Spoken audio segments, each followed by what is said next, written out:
Okay. Hello, my name is Jerry. I live in East San Diego, and I'm with my wife, Diana, of 50 years, who's going to be taking the video. Hi, Diana.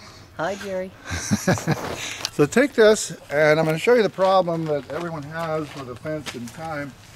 These poles, they're 4x4s, they go down the ground in concrete, but over time they shrink, water gets along the side there, they rot and eventually break. You can see how this whole fence, the only thing holding it up, I've got a rope over here, pretty loose. So you can dig this out, put in new concrete, new posts, take this all apart.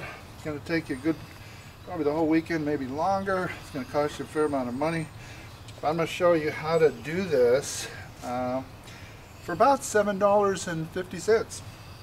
So let me point out a couple quick things. You'll see kind of a problem here is a lot of people will build a fence with the rail like this. Some do it vertical. Well, in this case, it's a little more difficult because it's horizontal. This one's not. You wonder, why is that even there? My fence is 7 feet tall. You don't run across a 7-foot tall fence very often, so it's a little taller than normal fence. Keep coyotes out of the yard. So anyway, we have two horizontal rails that we have to worry about. But I'm going to show you how I'm going to do this so cheap. First, let me show you what you would often use. You've probably seen the Post Daddy. I think it's a good product. It's 30 inches long. It's got holes in here for screws that'll mount against the post. But I have to show you something far stronger, and in my opinion superior, and way cheaper. This will run you about $29 for a set of two. If you just buy one, that'd be shipping and taxes. So about 14 bucks, a little over $14 a piece. This one is a stake, a steel stake at Home Depot. Didn't even know about it. I've already used several of these in my yard. Home Depot has these steel stakes that they use for concrete forms. And it'll hold concrete. You put the forms around it. Hundreds, 1,000 pounds of concrete. It'll support that, so it's a far superior stake. To look at it, get a close-up here. You can see the Post Daddy is, I put a micrometer on both, is about 200 thousandths wide, and Home Depot's stake is half again as big, almost 300 thousandths. And look at the width, considerably more steel. Post Daddy is 1 inch. Home Depot's 1.5 inches. Put it on top. Put it on top of it. See what? Put this one on top of it and they can see it. Oh, okay. All right, that's a good idea. So you can see it's quite a bit bigger. If you actually measure the cross section, it's over double. So in the same length, in 30 inches, if you had 30 inches of each, you would have twice the steel. So I've discovered when I've used this already on several other posts, I can get by with using one of these. So I can do the whole job for about $7.50. It's going to go alongside here. Unfortunately, this there's a Simpson tie under here, so I'm not going to be able to just pound that. If it were like this, I could get it in there. But this, I'm going to have to take that Simpson tie off. So what I'm going to do, oh, one other thing, let me show you this. First of all, you're not going to put this stake in with this hammer. You're really not going to put the stake in with this hammer. You might line it up and go down 6 inches. You're really going to need this hammer, sledgehammer. I think it's a 10-pounder. It's going to take that to get this down in the ground. I would say that's the only disadvantage of this heavy stake, is it takes a lot more pressure to force it down in there, but it also seems to have a more secure base. So what I'm going to do is take this Simpson tie off. Unfortunately, it's underneath, so it's a little trickier to go off. Try not to destroy the whole thing. Okay, why don't we pause the video. Alright, it looks like we're going to have to cut it off. Unfortunately, the nails that hold it all overhead, I've got several out. So I'm gonna go ahead and cut it off. I'm gonna cut the nail in the backside.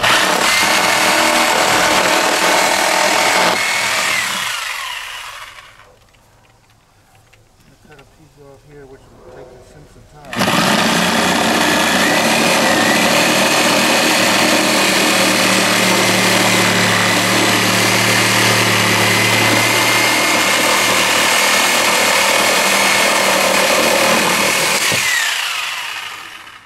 I'm going to go ahead, since we're going to have to, when we put that stake in, we need to swing that big hammer.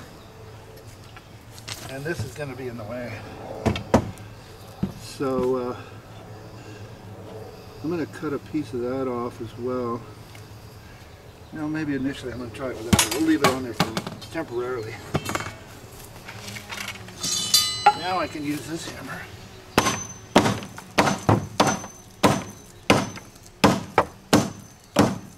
If you don't have any respect for Simpson ties, you will after you try to take them apart. They're incredibly robust and strong.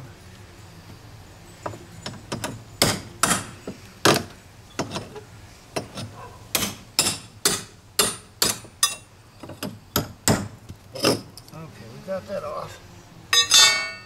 Step on that. One of the things, drawbacks on this heavy stake is you do not want to start pounding that out here, because once you get down there, you're not going. It's going to be very difficult to move over. So this particular stake, you want to keep it as vertical as you can. Where the post daddy, you can bend it out and actually bend it back. This is a lot tougher to do. Try not to trim that. Now, almost all stakes I've discovered, they tend to wander depending on the concrete and the dirt you have down below. So I'm going to try to keep it as vertical as I can. I want it to go between the stake, the post, and the concrete. So I need a little bit of an angle to start. I want to keep it as center there as I can, but like I say, sometimes they tend to wander. Once you get down a ways, you're just stuck. So I wouldn't worry too much about it if it's not perfectly straight. Looks like we can get around leaving that board in. I was worried I might have to cut it out.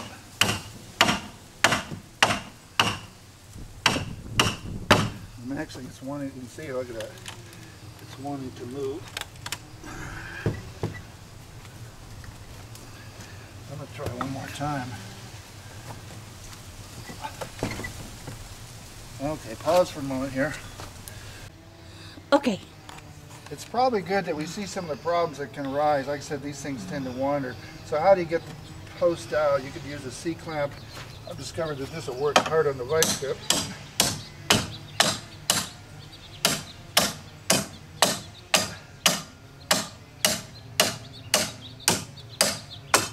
Fortunately, it wasn't that awfully deep. If it was down there too far, you're just pretty well stuck. So it's wanting to come this way. I'm going to go a little farther the other way, and if it does, we'll probably just have to live with it. And you see, I'm just going to get it hugging the board. I'm going to bring it over as close as I can. Pretty good this time. I'm pulling it over. Oh. I'd say don't let it go out much farther than that.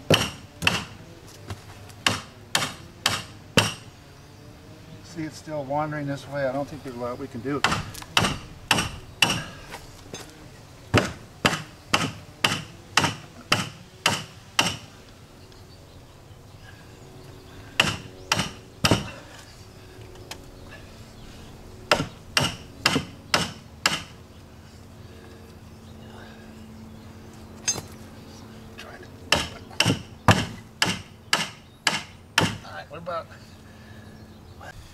Well, I'm doing the very thing I didn't want to do, is have this come out very far, but I need to put a lot of pressure. Otherwise, we're going to be at a 45 degree angle.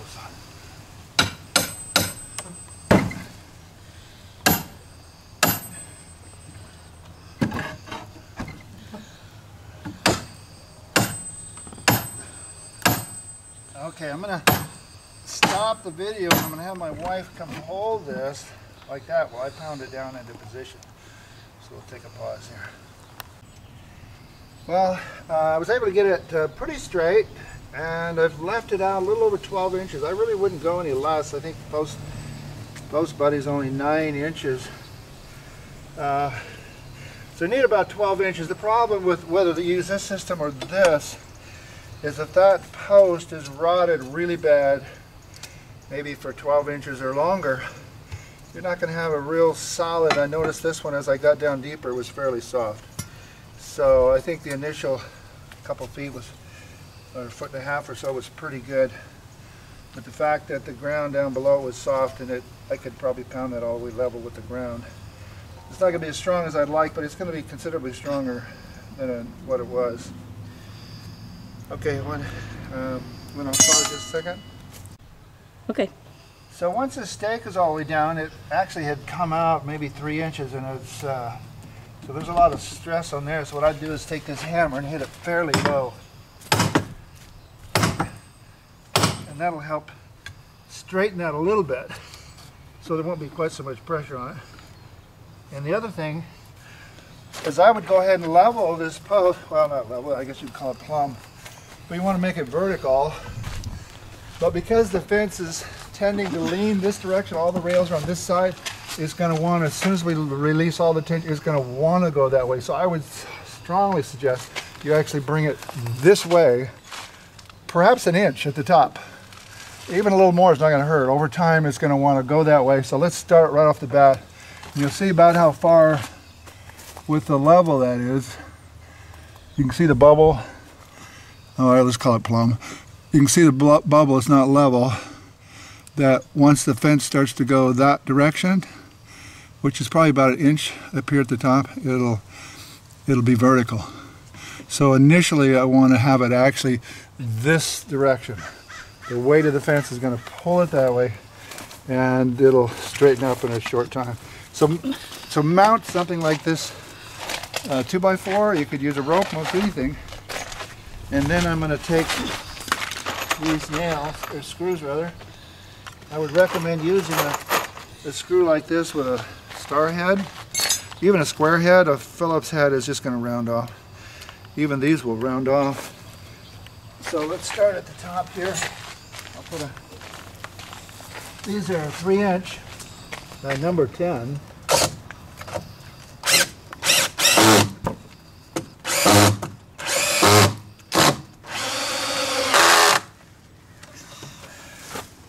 Okay, stop there. I don't know if you can see this, but even these special star sockets that go into the star screw, and they're very tough, but I've put in probably 30 or 40 of them. They gradually wear out, and once they begin to round off, you can't put that in. So what we're going to do, we're going to go to plan B. Actually, this is a good way to go. These are the Simpsons number 9. They're galvanized, they're not going to rust. They have a special socket. They're not going to strip out, putting them in. We're going to put the rest of them in with that. And believe it or not, they fit the hole perfectly on this stake. So you don't have to drill the stake out at all.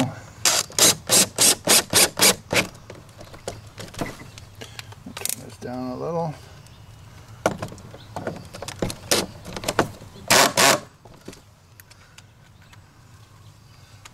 And these will be fine.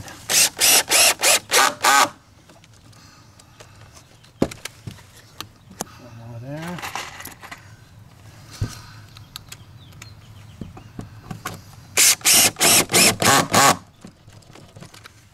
Could have gone that way to begin with, but I like the screws, but if you can't get a good grip on them, they round off.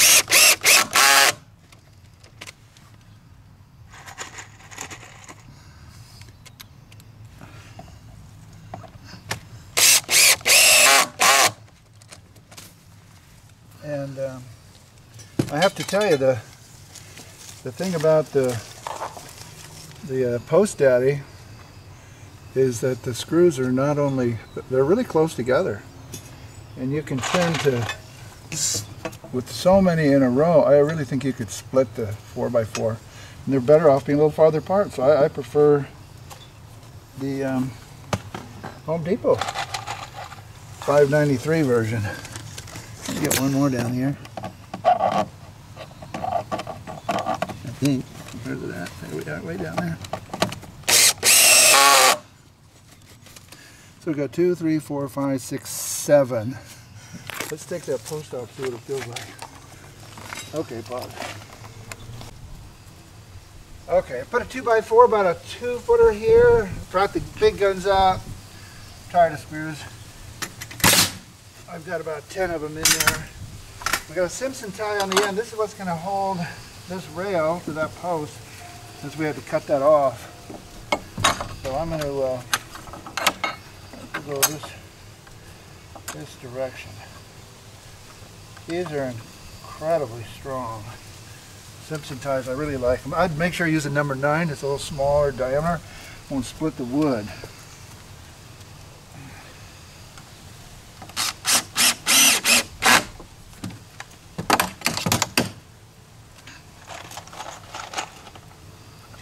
I'm just going to reach over this rail. I got one on each side is all, but should be all we need.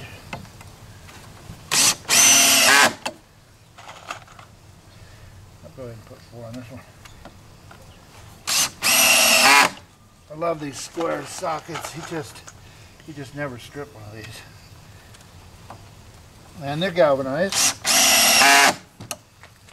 And they generally don't split the wood.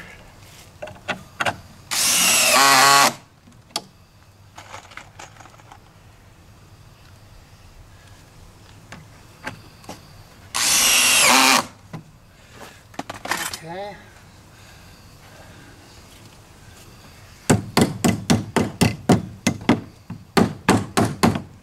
All right, that's nice and solid. You'd be surprised, this rail connected to these vertical slots and the post really gives it a lot of stability. You'd be surprised. So we don't have anything holding it compared to where we were. I can move the dirt out, so slide this way. We'll go on the other side. Okay, I went on the back side and put a nail top, middle, and bottom on all these boards. Really, it's given it a lot of strength. This is really, really tough with just one steel post from Home Depot. $7.50 or less. You could do this. But I hope this has been helpful, and may God bless you.